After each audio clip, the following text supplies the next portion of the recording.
How's it going, automotivated followers? Today we got a 2012 GMC Terrain.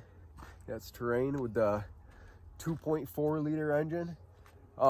We got a check engine light. Customer complaint is just the check engine light, and there was a fuel leak also, but we got that taken care of. So I wanted to show you guys the codes it's got and the process we're going to take to fix it. Alrighty, so I got the scanner hooked up. This is a Launch X431. It's the Chinese version, but it does pretty good work. So right now this is a health report. I already have my Bluetooth dongle plugged into the vehicle, and so you can see we got the P0411 and the P0420, the notorious cat code.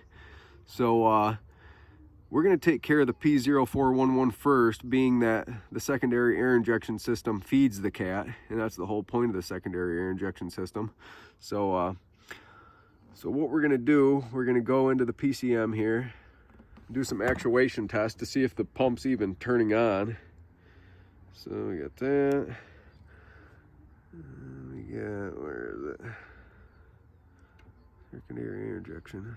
So we can do the pump and the solenoid valve. I did a little bit of research on all data. I guess there's the pump that's ground controlled by the PCM or ECM. And then there's the solenoid valve, which is like a shutoff valve. It's pretty much just like a check valve. So we're gonna do the pump first. See if it even turns on. Boy, it's hard to film. So as you can see, it's got some data PIDs on here. That's okay. High voltage test isn't run yet. Pressure 0. Air injection pressure sensor. Why is there pressure sensor and then pressure? Odd. So let's turn it on. Turn on the pump and see what happens. All right. So I hope you guys can hear that. Pump's definitely turning on. But boy, it sounds to me like it's not blowing into anything, like it's just blowing into free air. Let's go underneath, check it out. We already got it up on the ramps because we figured we'd be working underneath here. All right, yeah, set up a light. So guys, there's the pump.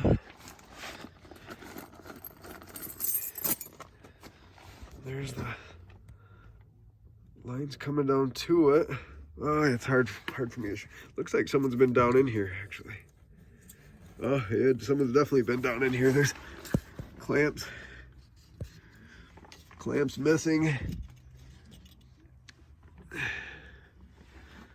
That's what they were down here for. New starter motor. Okay, so here's let's see, get my bearings here. So, oh, well, there's your problem, lady. So we got, where does that go? So this is your, let's turn on the air pump and see if this is the inlet or the outlet side. Not that it really matters, obviously it's got to be hooked up, but so then I got my scanner here.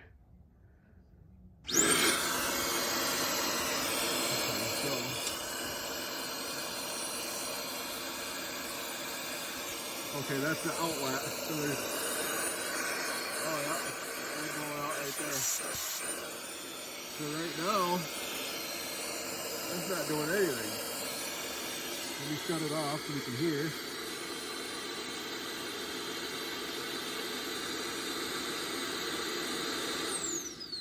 Okay, so looks like just a regular quick connect. Pop that on here. Oh no, is it broken? What's going on here? Oh no, can't see. Okay, so there's a quick connect there. Let's see if we can pop this on here. I can't tell if that's on all the way or what. So up in here, it seems solid now. Oh, I think I just heard it click. Okay, here we go. So let's try to tidy this up a little bit. I see there's wiring disconnected as well. I don't know where this other side goes. This other side. Sorry guys, I'm trying to figure out how to get this wiring so it's not gonna get ripped off. I guess that's as good as I can get it for now. All right, let's go back up top, turn on the pump and see what kind of pressures we get here. All right. So I was looking in service data and it was saying you should see a pressure change from 8 to 15 kilopascals, I believe. So let's turn this on again. On, go down to the, oh, okay, so sensor. So now it's hooked up. Okay. What we're gonna have to do, one second. Let me take a look. We might have to run the engine and to see that bottom pressure value change. I don't understand why just the top value changed and why it's 98.24 kilopascals. That's quite high pressure. So we got that pump hooked up, the hose hooked up to the pump on the secondary air injection system down there.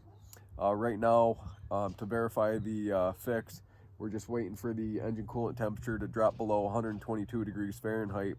That's the max engine coolant temp that the air pump will kick on during a cold startup. So this is the values we're going to be keeping an eye on. As you can see, our engine coolant temp, we're trying to let it cool down. We're at 131 degrees Fahrenheit right now, so we got 10 degrees to drop. Secondary air injection pressure, obviously at with the vehicle off, that's going to say 0. The 14.24 is barometric pressure. I think it's like 14.28 barometric pressure is supposed to be, but we're allowed a little bit of variance there. Secondary air injection pressure sensor. Okay, so that's voltage. 2.6 voltage must be what barometric pressure is. Secondary air injection pressure sensor variance. So that's what we're going to want to keep an eye on right there.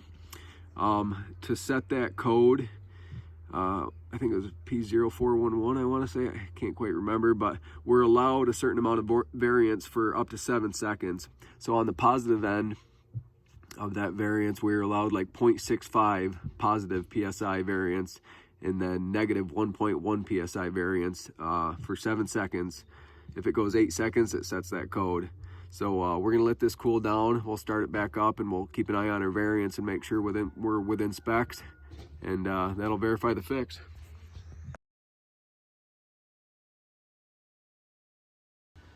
All right guys, so our pressure is down, or not our pressure, our coolant temperature is down to where the air pump will kick on during startup. Pardon my speech, it's a little bit chilly out here. I might be chattering my teeth. So let's start it up, and we're gonna keep an eye on the secondary air injection pressure variance to make sure we're in spec. So there we go, it's right up on screen. Let's go inside the vehicle.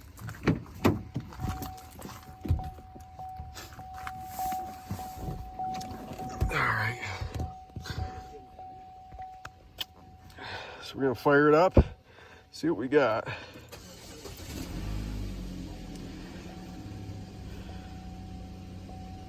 Is it even commanding it on?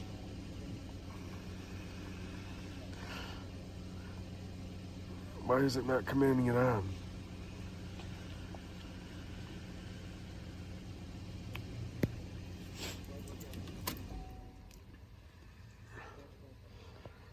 Well guys, we ran into a little bit of a roadblock. I was looking up what the definition of a cold start was for GMC and Chevy. I was getting conflicting data, but a lot of them were saying either the ignition off for 1 hour and the related temperatures below 122 degrees Fahrenheit for engine coolant temperature sensor. Then the intake air temperature sensor had a certain criteria. But anyways, I'm getting to the point is I don't have time to sit for either the 1 hour of ignition off or the 8 hours of ignition off for a true cold start to do the secondary air injection system test like the PCM would or ECM would under normal operating conditions. So the best thing I can do is do an actuation test on my scan tool and watch the variation with the solenoid valve closed and the secondary air pump on. So we're gonna see if we see any variation, and that's the best I can do. For the customer, I'm just gonna have them drive it, obviously, and if the check engine light comes back on, then I come back for free. I guarantee my work. So that's how we're gonna have to handle it. So I'll show you guys the actuation test, see if there's any variance.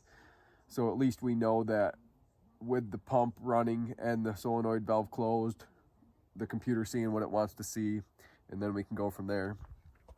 So here is the actuation test. Secondary air injection system, pump relay.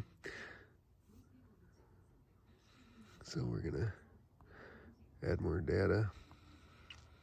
We're gonna add in the variance, pressure sensor variance, pressure sensor, pressure sensor, pressure sensor, pump relay command, obviously. Let's see what this shows us here.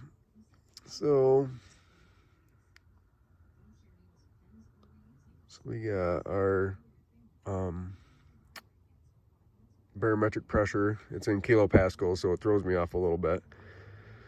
2.65 voltage. So our pressure and our pressure variance. So let's see what happens here.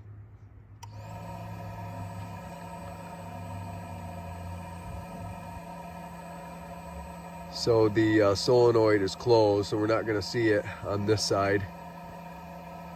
For the secondary air injection pressure sensor, you see we jumped up roughly 15 kilopascals. That's what we want to see. And then the variance is 0. I guess that's about what it wants to see, so that looks pretty good to me. So now it shut off on its own. It timed out. So that's as far as I can go.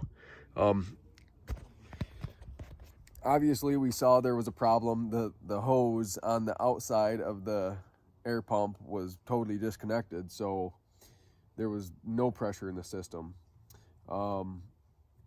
That's definitely going to set your P0411. So that's connected securely now. That's as good as I can do in this exact situation here. I'd love to be able to hold the vehicle, but I can't hold up this guy's vehicle for that long, and he's just going to get back a hold of me, and if there is an issue, then I'll take care of it.